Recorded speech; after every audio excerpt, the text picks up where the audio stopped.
Good evening mga ka-Ebrad. So ngayon, meron akong masabi kanina, no? Importante yun eh. Dami nagsabi sa'yo na bakla ka, ganyan.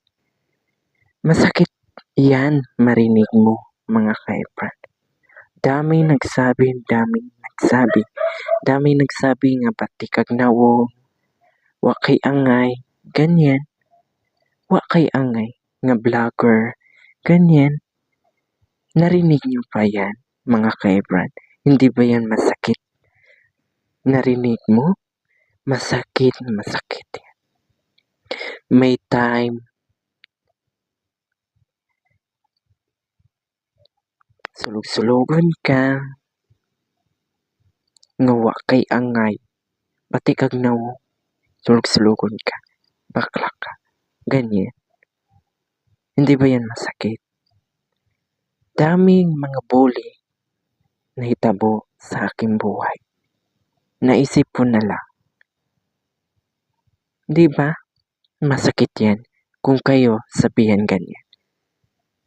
Gusto niyo pa yan? Di ba masakit?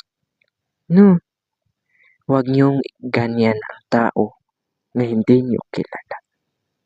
Masakit yan naramdaman kanila. Kung ganyan kayo, hindi ba masakit?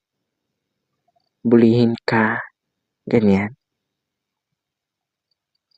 Naglantaw lang sa inyo, si God, si Jesus, si Santo Niño. Di ba? Ako, naintindihan ko na lang. Kayo, masakit eh. Masakit. So sa ako lang, mora na.